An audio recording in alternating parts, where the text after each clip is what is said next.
Ha pasado más de medio siglo recorriendo el mundo para exponer un concepto teatral en el que el flamenco ha ocupado el principal protagonismo. Su punto de partida, el Cerro del Águila de Sevilla, donde creció impregnándose del arte de cantaores callejeros como el Visco Amate, a quien considera su padre cultural, o como el Papero, el fandango contestatario y rebelde y el cante por soleá pregonado a pie de calle. Andalucía, el mundo real de este peculiar creador, ha conquistado los escenarios más reputados del mapa, alzando con su compañía La Cuadra el grito del antitópico, enaltecido desde un lenguaje escénico tan original como reivindicativo. Su compromiso con la identidad de la tierra es inalterable, una lealtad que le llevó a instaurar un teatro alternativo en el corazón del barrio que lleva por bandera. Ahora su gran proyecto galopa como un caballo cojo, pero Salvador Tábora es un conquistador de sueños imposibles y la tragedia, por principios, la convierte en arte.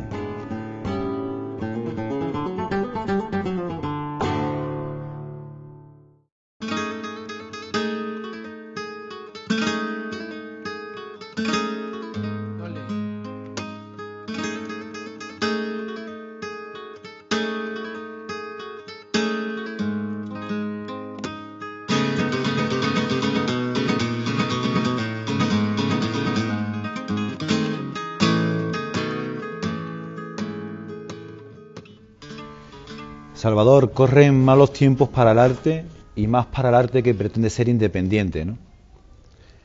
Para el arte siempre han corrido malos tiempos. Pero hay un tipo de arte que es el complaciente, el que enajena, más bien que el que marca un camino para vivir y tiene un compromiso que siempre ha sido en mal tiempo, porque hay una forma de gobernar a los pueblos que es más fácil si los pueblos están incultos que culto, y el arte siempre es una forma de cultura creíble, porque hay otras culturas que pasan desapercibidas, pero el arte en sí, el arte de comunicación de piel a pie, como la pintura, la escultura, el teatro, la música, eso siempre habrá malos tiempos para ello. Que es el arte que tú has pretendido hacer en todo este tiempo, ¿no? Sí, tenía el motivo de hacer un arte que reivindicara lo que no se puede reivindicar por otros mecanismos en la vida. Y entonces el teatro es una cosa que tiene la facultad de ser más creíble por ir directamente de piel a piel. Y yo creo que ese es el más temido de los gobiernos, el más temido de los que mandan en los pueblos. Ese arte que da a la posibilidad de abrir, digamos, los pensamientos hacia posibles utopías, si quiere, pero que son capaces de diferenciar lo que es cultura de incultura, pueblo con conciencia de pueblo sin conciencia. Por eso el arte siempre es comprometido. ¿Y debería de ser siempre reivindicativo? Bueno, no debería ser siempre un reflejo de la sociedad.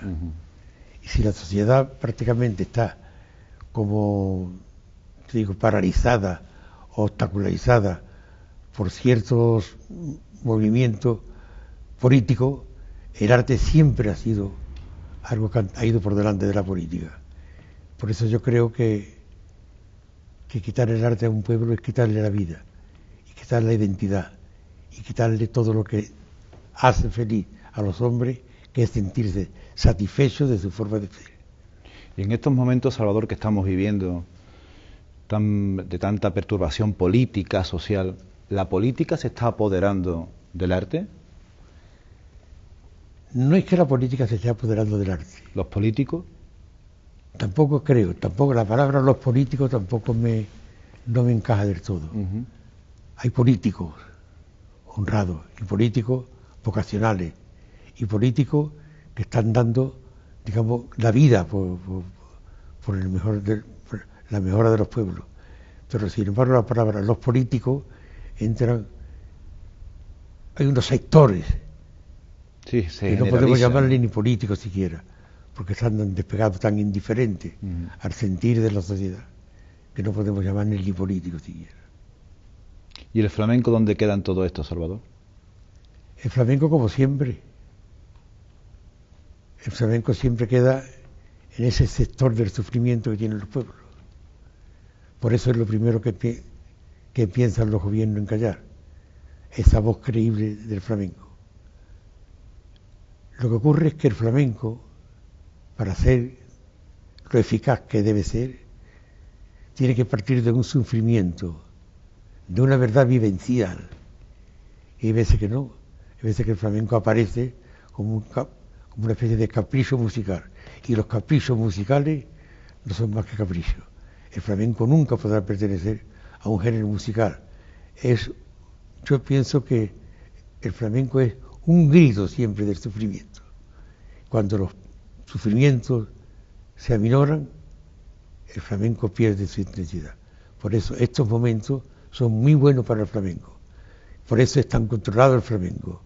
Y por eso es tan, aunque haya, digamos, lo que podemos llamar una especie de aureola sobre él, hay que ver que dentro de la verdad solamente son protegidos aquel flamenco que sirve para complacer o para divertir. Y nunca ese flamenco que emana del pecho, que emana del corazón y que es parte del sufrimiento de la sociedad.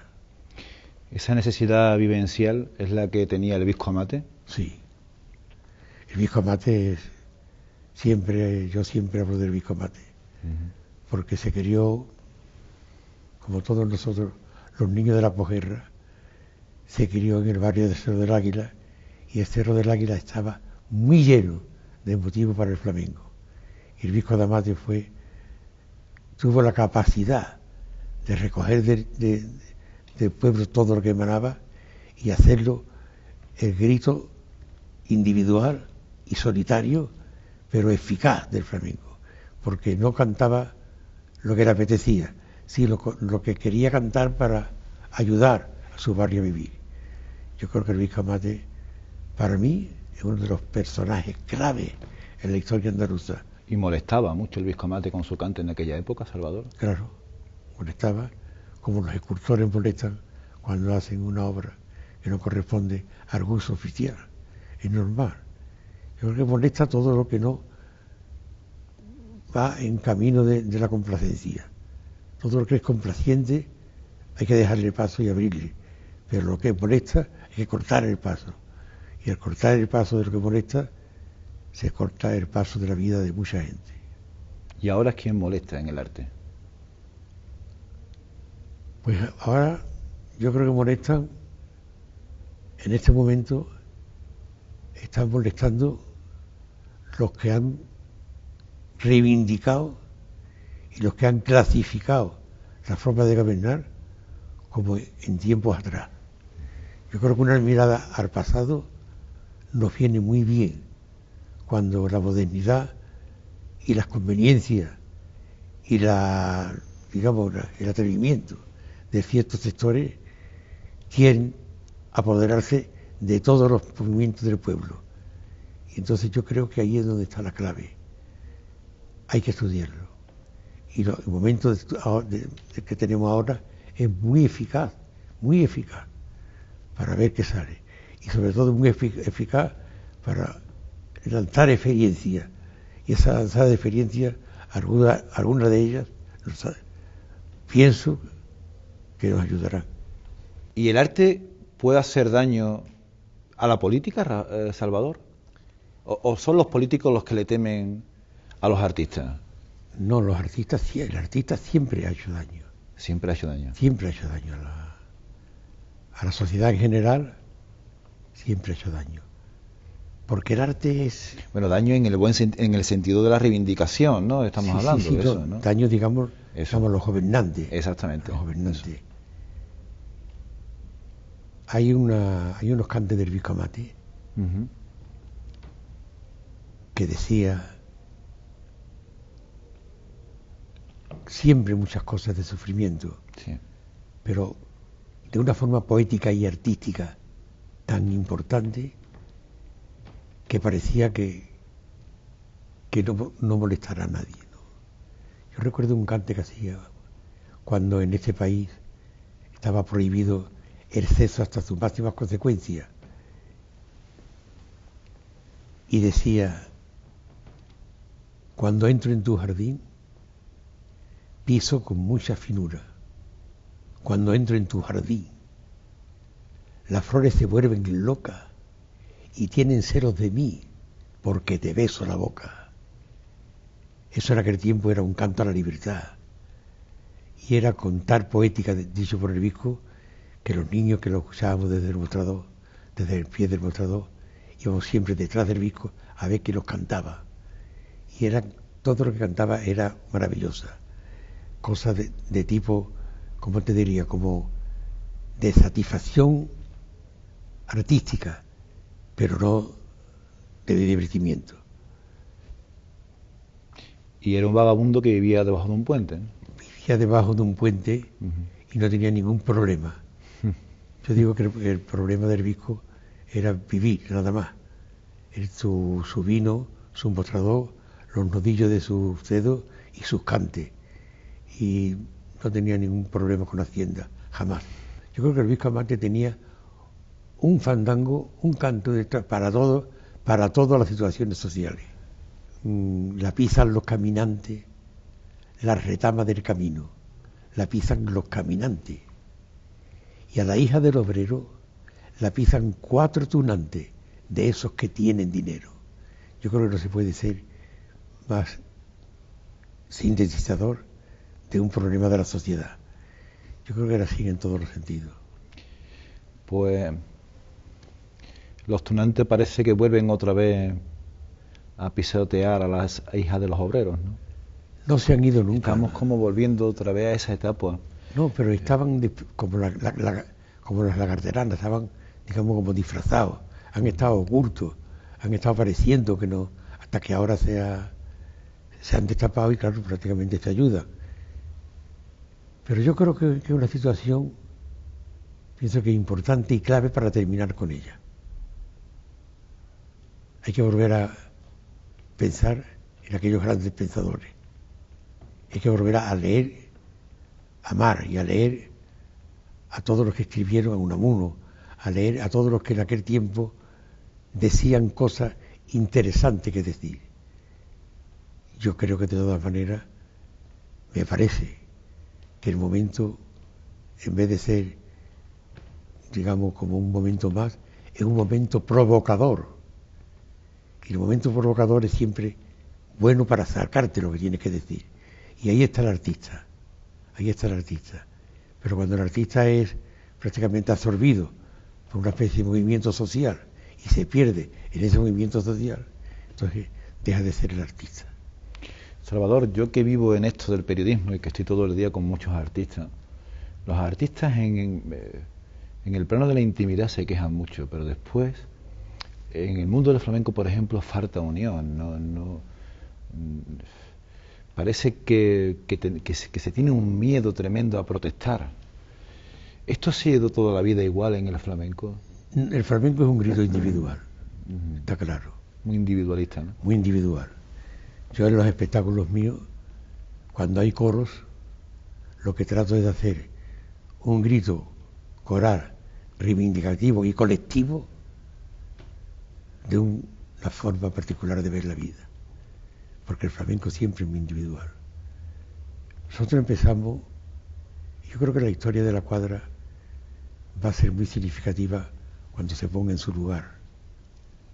Nosotros intentamos hacer un espectáculo que fuera un paso más allá del flamenco y que analizara o buscara otras formas de expresión unidas al flamenco. ¿Te refieres al primero que montaste? El espectáculo que cortamos, Quejío.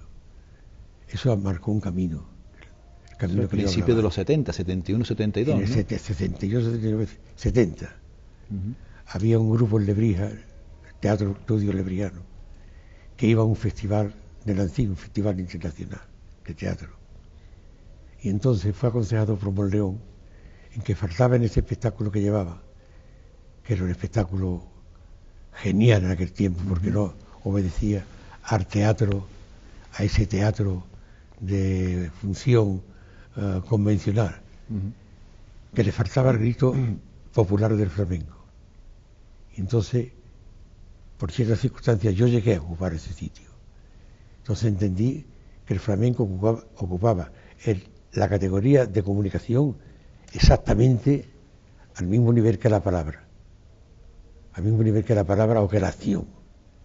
Entonces, cuando salió aquel primer espectáculo, sorprendió al mundo, que ello sorprendió al mundo del flamenco, al mundo del teatro y a la sociedad en general, a todas las costumbristas. Sorprendió. Duró hasta un determinado tiempo. Y nosotros, cuando estábamos en nuestros grandes teatros, de Nueva York, de Londres, pensábamos, lo que traemos es de nuestra tierra, de nuestro barrio. ¿Por qué no intentamos volver a nuestro barrio con este triunfo? ¿Por qué no intentamos hacer en nuestro barrio un lugar para desarrollar esta experiencia? Y lo hemos intentado, y los que fueron siempre en contra de los descubrimientos han ido en contra de ese teatro que hemos querido hacer en nuestro barrio, para que nuestro barrio tuviera la misma facultad de ver un espectáculo que en Londres o Nueva York. Sin embargo, no funciona. ¿Por qué no funciona? Volvemos a decir la misma cosa. Porque los gobernantes culturales, los responsables culturales, están viendo que no es lo que quiere. Porque ese tipo de teatro no lo quieren los gobernantes, ¿no? No, no es que no lo quieran. Es que estorban a su planificación. Muchos años nos llevamos en muchos sectores del arte, por encontrarnos con un pasado, con una tierra, con una identidad propia, como es Andalucía. No sé por qué extrañas causas, la palabra Andalucía se ha ido borrando de los discursos políticos, se ha ido borrando cada vez o difuminando, de forma que ahora mismo otra vez Andalucía está siendo presa de montones de ofensas de todos los lugares. Y entonces tú ves que la cultura, que es el camino que tenía Andalucía para salir adelante, se difumina, se pierde, pero te preguntas por qué. Entonces te das cuenta que, por ejemplo, tenemos la Junta de Andalucía, que costó mucho trabajo que la tuviéramos. Nosotros cada vez que veníamos, pasábamos desde Peñaperro, decíamos, tenemos que volver a Andalucía, significando esto como frontera. Utopías que teníamos en aquel tiempo. Pero sin embargo, esa difuminación del pueblo andaluz que se ha perdido, es lo que se ha perdido políticamente del pueblo andaluz. Claro, tú piensas, y no tienes que ser muy atrevido para pensar, que la composición del gobierno andaluz, por ejemplo, ahora mismo, que tenemos, y esto que te voy a decir, te lo voy a decir sin reserva. El consejero de Cultura es también de Educación, y es también de Educación y Deporte. Ahora lo quieren quitar. O sea, quiere decir que la cultura está entremezclada, como un deporte, como dentro de un cajón de desastre donde cabe todo, ¿no? Donde cabe todo. Y hay un consejero que imposible, creo, imposible, de que pueda atender todas las necesidades que tenga el pueblo de recuperar su arte, el arte andaluz. Y yo creo que eso era un compromiso. Andalucía, como el arte, siempre fue un compromiso. Y como era un compromiso, ha habido que apartarla. Menos algunos, que tenemos todavía esa esperanza. Pero también notamos que se nos quiere apartar de una forma o de otra, en programación, en contratación, en forma de hablar. Siempre hemos tenido al lado dos cosas, el pueblo y la prensa. Y de eso subsistimos, y de eso seguimos hacia adelante. Porque es una forma de cerrar los caminos que tiene el pueblo andaluz para ser un privilegiado en la identidad, que yo no sé por qué era peligroso, pero estoy entendiendo cada vez es más difícil ignorarlo. Pues la prensa, Salvador, desgraciadamente, está entrando también, se está dejando apoderar por los que tienen el poder, ¿no? Por los políticos, por los empresarios. Cada vez hay menos libertad de opinión. El periodista cada vez tiene menos libertad de opinión. Evidentemente eso repercute en todo esto que estamos hablando, en la forma de exponer lo que uno ve, la cultura, en la forma de incluso de decidir a quién saca en un periódico. Si tú eres molesto, no sale. Así de sencillo, ¿no? Bueno, pero siempre hay el periodista arrojado, el periodista sí, pero ya no decidido. Ya no es el periodista arrojado, ya es el dueño el dueño del medio, que son empresarios. Esas son ya planificaciones mayores. Sí, pero que repercuten en todo esto, Salvador, que estamos viviendo unos momentos generalizados que están de mucha apatía, de mucho control y de descontrol en todo, que no es solamente en el mundo teatral, que también pasa en el mundo de la comunicación. Sí, que el mundo de la comunicación es un mundo que tiene que estar como muy, no sé, muy estrechamente ligado al arte, ¿no? Y a la cultura. Y a la cultura, sí. ¿Qué hay en el Salvador Tábora actual, de aquel Salvador Tábora que en estas mismas naves donde nos encontramos comenzó a trabajar con 14 años en la fábrica de tazas, Salvador? Pues yo creo que hay lo más fundamental, me parece a mí, por lo menos yo así lo pienso por la noche antes de dormir, la coherencia. La coherencia. No se puede ser artista por un lado y ciudadano por otro. Tiene que ser el arte un fiel reflejo de tu forma de entender la vida. Y yo creo que eso es lo que yo, en mi caso, valoro más. Yo ahora estoy aquí en mi barrio. Y en mi barrio me siento con todas las necesidades de expresión que tenía hace 40 o 50 años. No ha cambiado nada. Yo, como parte de mí, a mí sigue gustándome el hecho pequeño, el encuentro pequeño con el amigo, la palabra que te hace volver a tu pasado. O sea, hay una serie de circunstancias que te hacen coherente con lo que tú haces, con lo que tú quieres, con lo que tú vives. Y ahora me encanta venir hacia aquí, si no intentan arrebatárnoslo, venir hacia el teatro y venir por el mismo sitio donde yo venía a trabajar, a la fábrica de soldador eléctrico. Eso me compensa totalmente.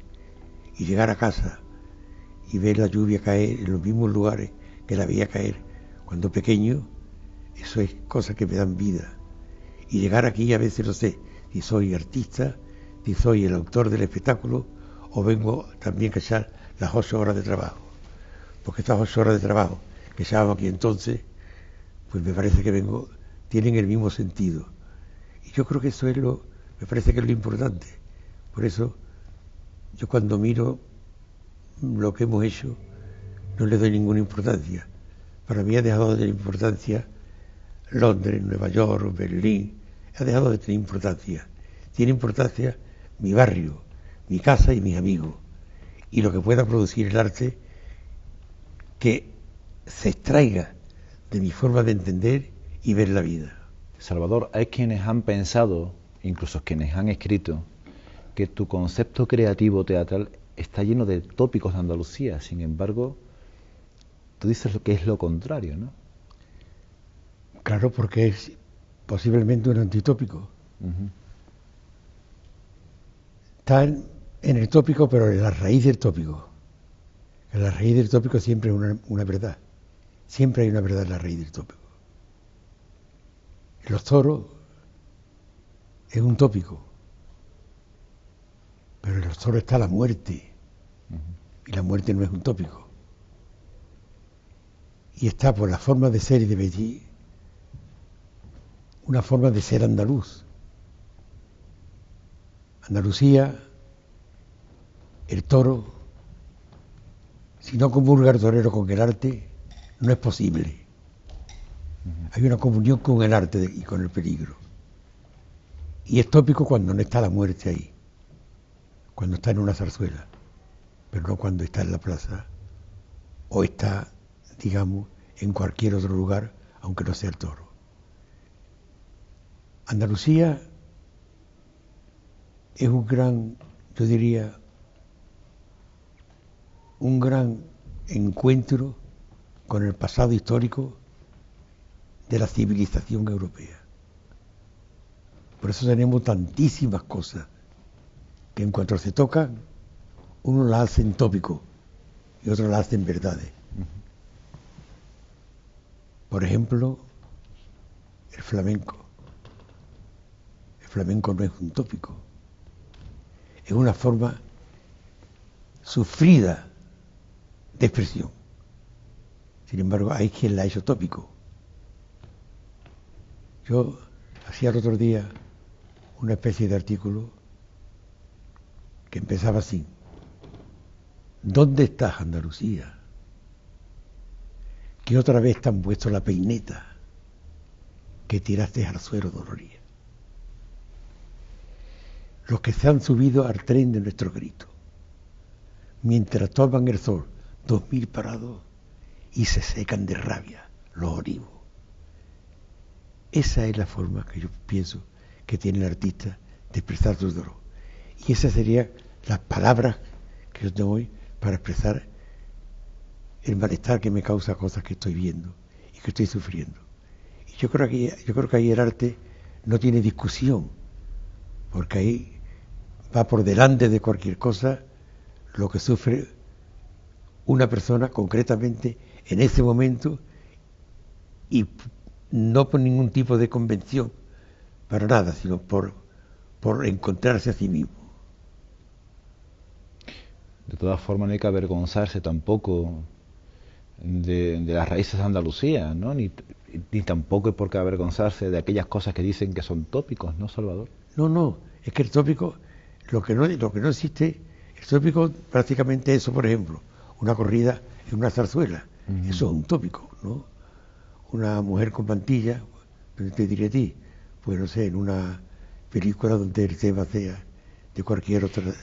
La cuestión está en cómo se utiliza el tópico, ¿no? ¿Cómo se utiliza? Eso. ¿Cómo se utiliza? No, cómo se desentraña, cómo se desarraiga el tópico. Siempre debajo del tópico hay una gran verdad. Salvador, y esa importancia que tú le has dado a la música de la Semana Santa, a las cornetas y los tambores en tu obra, y hay quienes piensan, tú no eres una persona creyente, ¿no? Pero no tiene nada que ver, tú estás hablando de Carmen, por ejemplo. Sí. Carmen, tú tienes que ser creyente o no creyente, tú tienes que describir el entorno y el universo político y el universo musical del tiempo de Carmen. Sí. Carmen es una mujer andaluza que se enamora de una militar, y hay una cierta leyenda en Sevilla de su vida.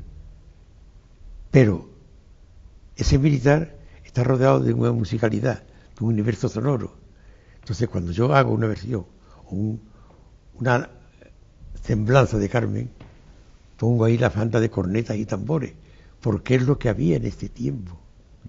No es un capricho por poner la banda y cornetas de tambores, sino porque había una razón histórica de ponerla.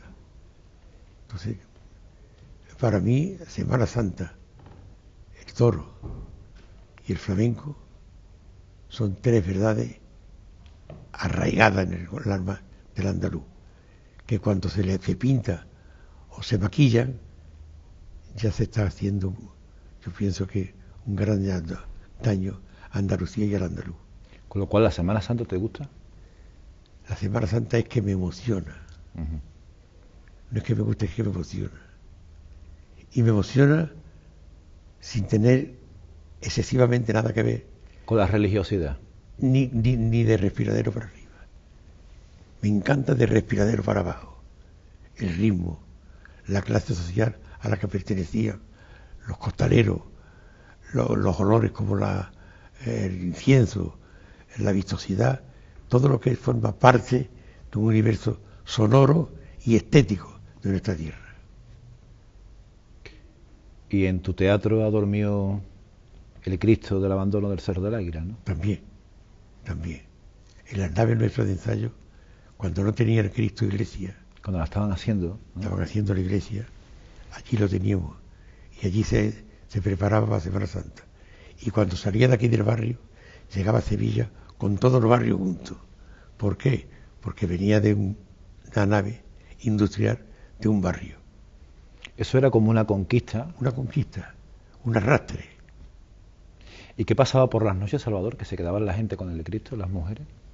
Por las noches lo que ocurría es que el Cristo estaba allí, habían puesto el priote ya en la cruz, y claro, había que cerrar la nave hasta el día siguiente, ¿no? Para seguir trabajando en el cirio, en todo lo que trabajan los priotres. Y entonces había mujeres del barrio que se iban por la noche allí y no querían que se quedara solo el Cristo. Y se quedaban velando al Cristo toda la noche. Que eso era impresionante. Yo me iba allí a la 1 o las 2 de la noche y veía a aquellas mujeres sentadas al lado del Cristo, como si estuvieran velando a alguien vivo. Como si fuese su marido, su hermano, su hijo, ¿no?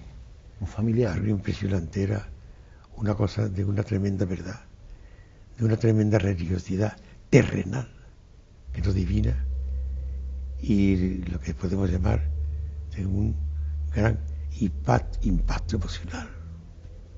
Y todo eso ha pasado en tus naves, en tu teatro, sí, donde tanto tú has creado, donde tanto tú has luchado, ¿no, Salvador? Y aquí tuvimos que llevar a hacer la hipoteca de esas naves para hacer el teatro, para hacer un teatro en mi barrio.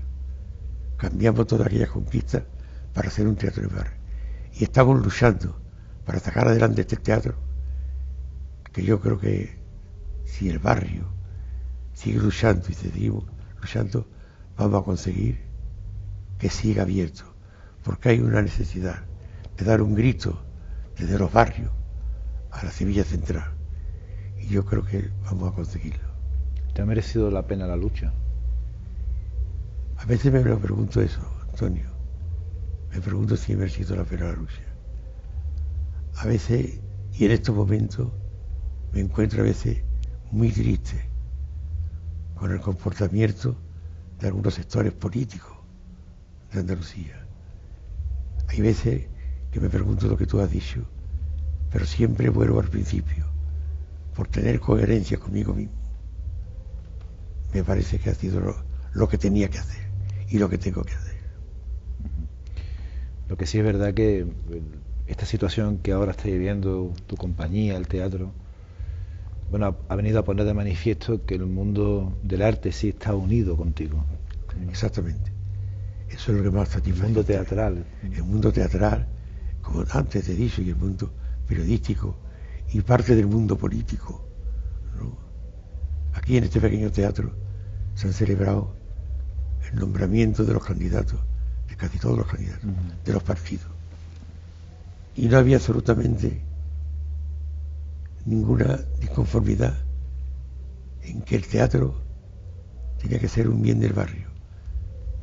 Yo no lo quiero defender para nosotros, quiero defenderlo para que sea un teatro público, un teatro con unas referencias particulares y un teatro donde pueda decir que también desde los barrios se hacen cosas importantes.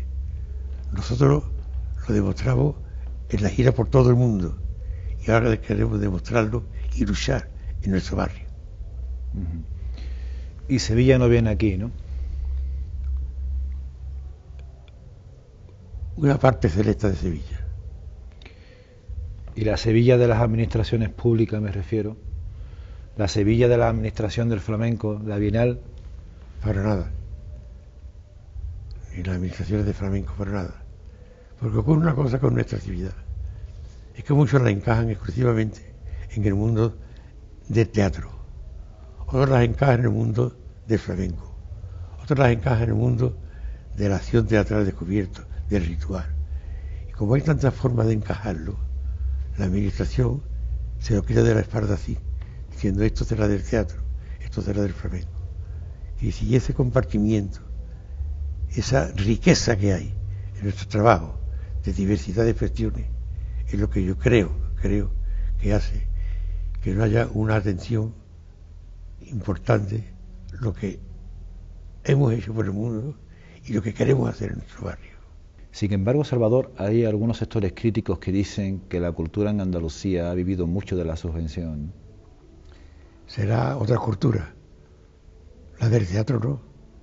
La subvención ha vivido más las empresas de transporte que el teatro, porque el teatro nosotros siempre hemos tenido, ya hace 4 años que no tenemos contactos algunos con la administración en este sentido, pero antes teníamos la subvención, la adquiríamos por ventanilla, o sea, nunca hemos tenido un privilegio para nada, por ventanilla. Lo que venía en una normativa, nosotros solicitábamos a través de esta normativa y teníamos la adjudicación que le perteneciera a lo que solicitábamos, pero nunca por más allá de ventanilla. Hemos tenido una cosa privilegiada como ahora, por ejemplo, o como cuando la administración monta un espectáculo con toda la parafernalia, o sea, prácticamente la cuadra, hemos tenido derecho a lo que tenían derecho los demás, nada más, pero no hemos tenido nunca ni un derecho privilegiado. Este teatro, el teatro que queremos hacer, que estamos haciendo, que llevamos ya 7 años luchando con él, no ha tenido una subvención jamás. No tuvimos nada más que una ayuda a lo que invertimos en él. Invertimos 1 millón y pico de euros y en un porcentaje a este 1 millón y pico de euros que invirtió la administración, creo que en 4 meses o 5 repartidos, 400.000 euros. Nosotros invertimos todo nuestro patrimonio. Y a partir de entonces no ha tenido ni un solo euro de ayuda. Todo ha sido a base de los beneficios de lo que nos producía la gira. Pero son 7 años. Y 7 años ya es imposible de mantenerlo. Y cuando hemos expuesto eso, ahora tenemos la satisfacción, por ejemplo, está en el momento candente esta situación, este debate por el teatro de un barrio, igualado a los que hay en Nueva York y en Londres y en otros sitios. Ahora tenemos un momento donde en un pleno del ayuntamiento de hace unos días, acordado por los 3 partidos políticos del ayuntamiento, se ha acordado que hay que buscar la forma de ayudar al teatro, a este teatro de barrio, y ayudar también a las otras salas del barrio. Otras salas que hay también aquí y en otros barrios están saliendo cosas y descubrimientos estéticos muy importantes, pero importantes. Nosotros aquí hemos hecho ahora un maratón de actividades teatrales que ha durado 3 días y 3 noches. 3 días y 3 noches.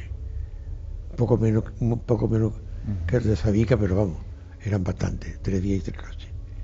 Y yo he visto aquí trabajos que no se ven en los más grandes festivales. Y están los chavales por ahí haciendo como pueden en teatro, buscando sitios donde ensayar. Y claro, eso es lo que la administración no puede hacer. Volver la cara a la creatividad del pueblo andaluz. Y esto es, digamos, uno de los caminos que yo pienso que hay que reivindicarle a la sociedad en el futuro. Y creo que los nuevos partidos políticos que entran con esa fuerza es muy bien, y yo me siento muy satisfecho, que hayan todos querido escoger el lugar donde pronunciarse en su programa, que hayan venido a este teatro a hacerlo. Para mí ha sido una especie de satisfacción mayoritaria. Salvador, ¿y eso perjudica? No me importa. ¿De cara a otros partidos, me refiero? No, porque han sido todos. Han venido todos, si quiero decir. Al contrario, porque han sido todos los partidos de la izquierda, estoy hablando de la izquierda. No estoy hablando de la derecha, estoy hablando de la izquierda. Y han venido todos los que son de la izquierda. Izquierda Unida, pues digo, Ganemos, ha venido, quiero decir, todos los que forman parte de la izquierda. ¿Y los de la derecha por qué no vienen? Pues no lo sé, porque abierto estaba todo el mundo. Porque quizás sea mejor hacerlo en el López de Vega, que tiene más, no sé, más adornos. Y en otros barrios que sean más acorde a su ideología. También, puede decir. Porque este es un barrio eminentemente de izquierda, ¿no, Salvador? Sí, lo tiene que ser. Si no lo fuera sería un encontronazo con la vida misma, ¿no? Un barrio que ha vivido toda la vida de Itasa. Itasa, aquí se fundaron los primeros movimientos sindicales, aquí, en estas naves, donde hemos querido nosotros estar. Y tenemos que defender estas naves. Y estamos hablando de toda esta historia que hay en todas las naves y en todos los ladrillos de esta fábrica, que fue la que salvó a Sevilla del hambre y de muchas cosas, que se hiciera un complejo cultural. Pero cada vez que se presentan los proyectos, no sé a qué cajones irán o tendrán un fondo en los cajones. ¿Y en este momento en qué situación se encuentra tu empresa? Pues en una situación, yo creo que imprecisa, sin tener mucha seguridad en lo que va a ocurrir, pero la actitud del ayuntamiento en las conversaciones que tenemos me parecen favorables. Bien. Me parecen favorables. La actitud de la Junta ni he respondido. Vale. A la presidenta de la Junta, señorita Susana Díaz, le hemos mandado una carta pidiéndole que nos escuche y no hemos tenido contestación ninguna de esa carta todavía. Significamos lo importante que es este trabajo como una conquista de la izquierda. Lo que pasa es que no sé dónde está la izquierda ya y dónde está la derecha. Y estamos en conversaciones, el administrador concursal, en la administración, estamos en contacto y en discusiones con la Caixa, que la Caixa es la que tiene con la que tenéis contraída la deuda, ¿no? Contraída la deuda con la Caixa. Estamos, digamos, que parece ser que nos están escuchando algo, porque queremos dar en dación de pago otros productos que tenemos, todo menos el teatro. Queremos defender el teatro por encima de todo. Y nos quedemos con lo opuesto, que es con el teatro, a ver si la Caixa, que yo creo que me parece culturalmente está invirtiendo mucho dinero en la cultura de la ciudad, entiende también que ahora mismo, como cultura de la ciudad, esto es lo que tiene o debía tener privilegio. Si hablamos de cultura y si hablamos de ayuda a la cultura. ¿Y qué crees tú, Cara? No lo sé, porque son días precisamente, estos que estamos hoy, son días precisamente clave para ver qué consigue la plataforma por defender un teatro y a ver qué consigue el administrador concursal, a ver qué consigue también los representantes de los partidos políticos que vengan, porque ahora los que están sí han hecho un pliego bastante clarísimo, de que están en disposición de buscar la fórmula para la continuidad del teatro, pero también estamos en la incertidumbre de qué pensarán los que entren, si entran otros, o si se quedan, o si se van. O sea, es un momento incierto. Yo creo que eso es lo que, de una forma o de otra, nos está quitando un poco de sueño. Salvador, ¿y a esta situación por qué se llega? Porque se ha ido generando deudas, evidentemente, pero porque no ha habido respuesta del público, porque se ha planificado mal económicamente el proyecto. No. El teatro no es rentable en ningún lugar ni en ningún sitio. Bien. Ningún teatro. Si el López de Vega no tuviera los millones de euros estoy hablando, y el Maestranza millones de euros, y el Central millones de euros de las administraciones, no podría funcionar. Luego entonces nosotros lo pensábamos que íbamos a invertir aquí todo nuestro patrimonio y todo, pero lo que no sospechábamos para nada es el desinterés de la administración,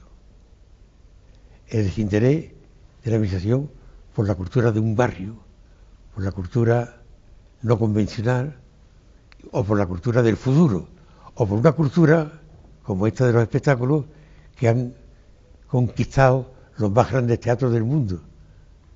Entonces, claro, no podíamos. Entonces, invertimos todo lo que podíamos. Ahora, llevar hacia adelante el funcionamiento del teatro, más pagar la deuda que adquirimos, es lo que nos es imposible.